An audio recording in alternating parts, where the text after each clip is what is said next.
Boa tarde, meus amigos. Estamos aqui mais uma vez na presença do nosso bom Deus, misericordioso e justo, para mais um estudo do Evangelho segundo o Espiritismo.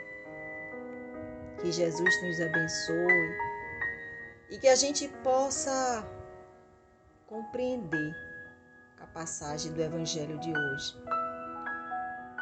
Então, ouvindo esta melodia, vamos relaxar o corpo físico, serenar a nossa mente, agradecer a Deus porque estamos vivos, porque temos uma família, porque estamos bem. Agradecer a oportunidade de estarmos aqui no planeta Terra, um planeta de provas e expiações, onde estamos reparando os nossos erros. Então, visualizemos a imagem do Cristo e vamos deixar que essa energia maravilhosa, vamos nos envolver na música e vamos conversar com Ele. Bom, a mensagem de otimismo de hoje, do livro Otimismo Todo Dia de Lorival Lopes, é a de número 129, que diz o seguinte: para avançar ou resistir, pense na força que tem. A força vem conforme os seus pensamentos. Se quiser avançar, pense que pode fazer, que aparecerá uma solução que será bem-sucedido. E se for para resistir, pense que não se abala e que sabe se defender. Se você se tratar como fraco, como fazer aparecer a força? O seu pensar positivo produz força, alegria, paz, e o pensar negativo, fraqueza, revolta, desespero, motivo pelo qual deve preservar a mente, evitar erros e crer no infinito potencial que possui, mercê da bondade de Deus. Considere-se forte. Querer ser forte é o começo da força. Meu Deus, que linda mensagem para a gente começar o nosso estudo do Evangelho. É isso aí, meus amigos. Temos que estar o tempo todo com o pensamento positivo. É daí que vem a nossa força. O Evangelho de hoje, segundo o Espiritismo, é o capítulo 3. Há muitas moradas na casa de meu Pai. E o item que a espiritualidade nos presente hoje é o 19. Progressão dos mundos. É uma mensagem que nos foi deixada por Santo Agostinho, no ano de 1862, lá em Paris. Santo Agostinho disse o seguinte: o progresso é uma das leis da natureza. Deus, por sua bondade, deseja que tudo cresça e prospere. Por isso, todos os seres da criação, animados e inanimados, estão submetidos à lei do progresso. A própria destruição, que parece ser para os homens o limite final das coisas, é apenas um meio de se chegar, pela transformação, a um estado mais perfeito. Porque tudo morre para renascer e nada volta para o nada. Enquanto os seres vivos progridem moralmente, seus mundos progridem materialmente. Se fosse possível acompanhar o mundo em suas diferentes fases, desde o início de sua criação, veríamos que ele progride continuamente, mas em grau imperceptíveis para cada geração. Esse progresso oferece a seus habitantes uma morada cada vez mais agradável, à medida que eles também avançam no caminho da própria evolução. Assim, progridem juntos os homens, os animais, que são seus auxiliares, os vegetais e suas formas de habitação, pois nada fica estacionário na natureza. Como é grandiosa essa ideia digna do Criador, e como é pequena e indigna a ideia de que somente na Terra existe vida inteligente, reduzindo a humanidade a alguns homens que a habitam. A Terra já esteve material e moralmente num estado inferior ao atual. Porém, pela lei do progressão dos mundos, atingira sob o aspecto material e moral um estado mais avançado em relação ao que se encontra hoje. Ela chegou a um de seus períodos de transformação e passará de um mundo de provas e expiações a um mundo de regeneração. Então, os homens serão mais felizes, porque reinará a lei de Deus. Santo Agostinho, Paris, 1862. Que assim seja. Como é bom, meus amigos, a gente saber que tudo se transforma e que é necessário essa transformação para que a gente possa ser feliz.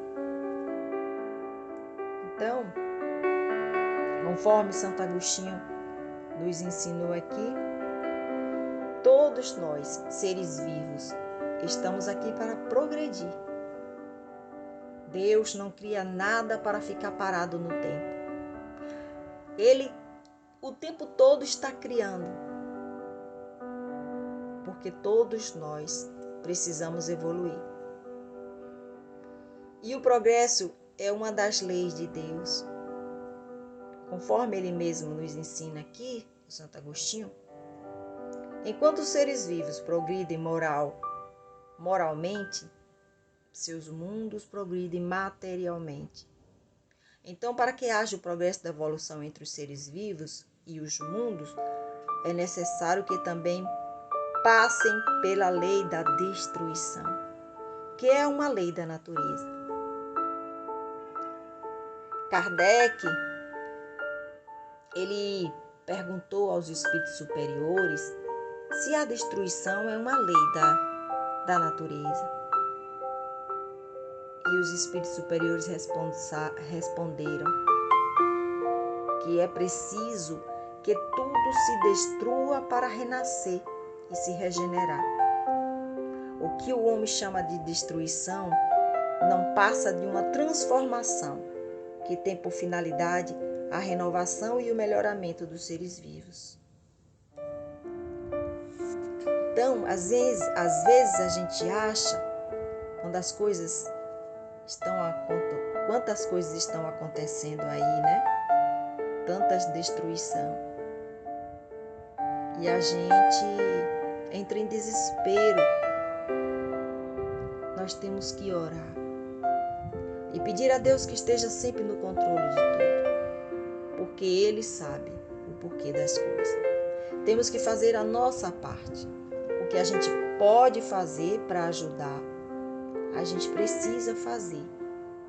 Os nossos irmãos que estão lá no Rio Grande do Sul, passando por essa tragédia, o que podemos fazer para ajudá-los, vamos fazer. O nosso mundo, tanto o interior como o planeta, ele só irá se transformar quando o ser humano se transformar. Porque não é o planeta em si que vai mudar, somos nós que precisamos mudar. Quando a gente quer, um exemplo, quando a gente quer deixar a nossa casa mais bonita. O que a gente faz? A gente começa a quebrar tudo, né?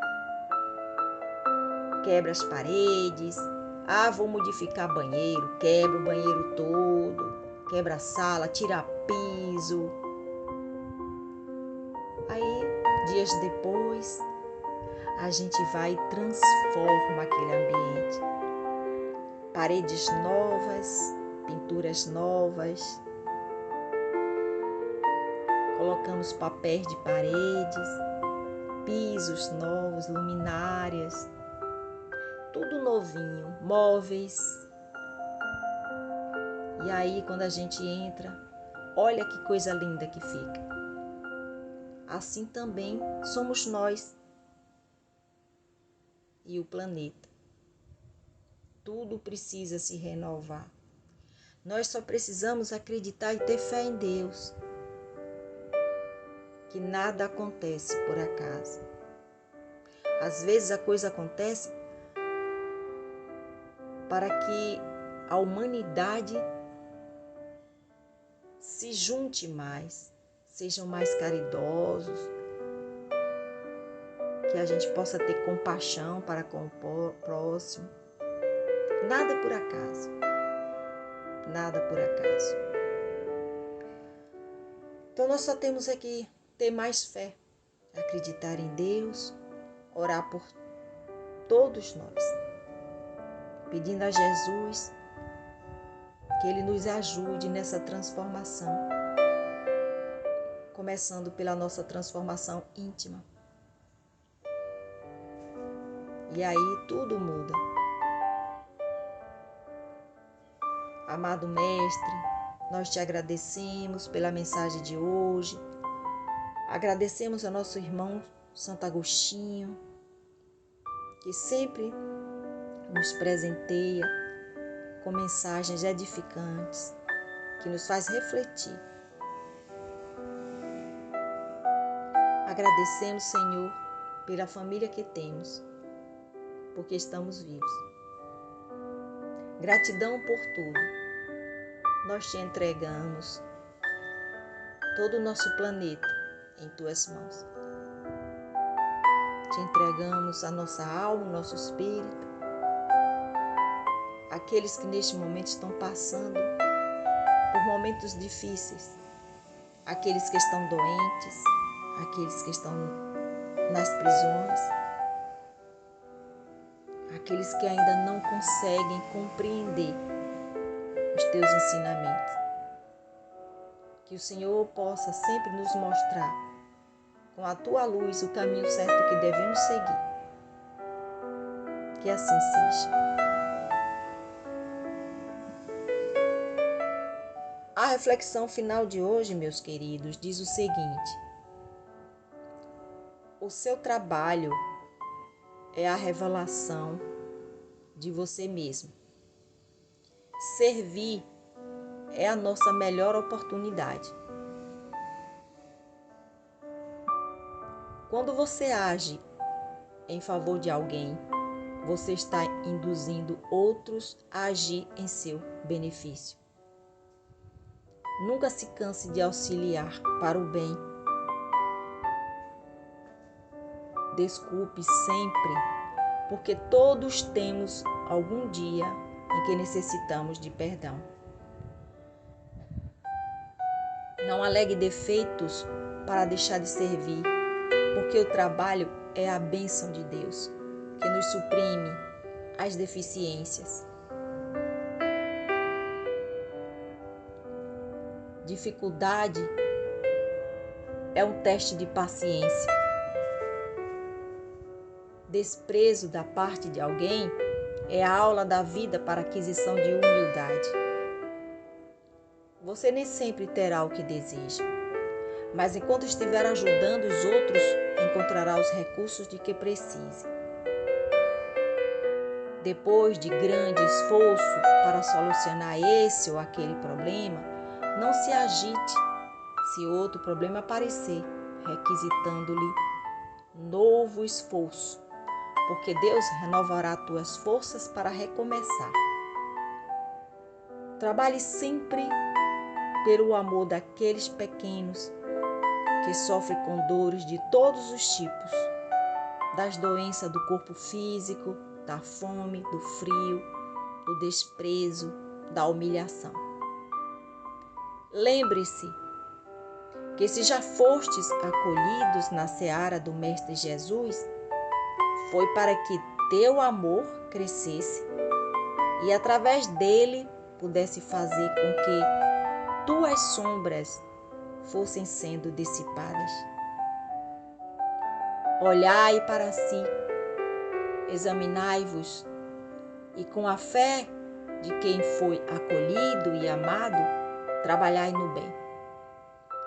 Cada trabalhador carrega em si as tarefas a que lhe foi confiada. Não queiras que todos sejam iguais a ti, mas sim que todos juntos, cada um com seu talento, seja a força do amor na tarefa da ajuda ao próximo. Lembra-te da carta de Paulo, na exortação aos irmãos, de que de forma resumida diz: poderia ter todos os dons e praticá-los, mas se não tiver amor, nada serei. E por fim, onde estiverdes, não vos desanime com a atitude do teu próximo. Antes vos examinai-vos para que não sejais o motivo do mal. Ubuntu para todos nós. Para aqueles que não sabem, Ubuntu significa amor ao próximo. Significa todos juntos. Que Deus ilumine o nosso dia e nos ajude a refletir. Que assim seja, assim é e assim será. Graças a Deus.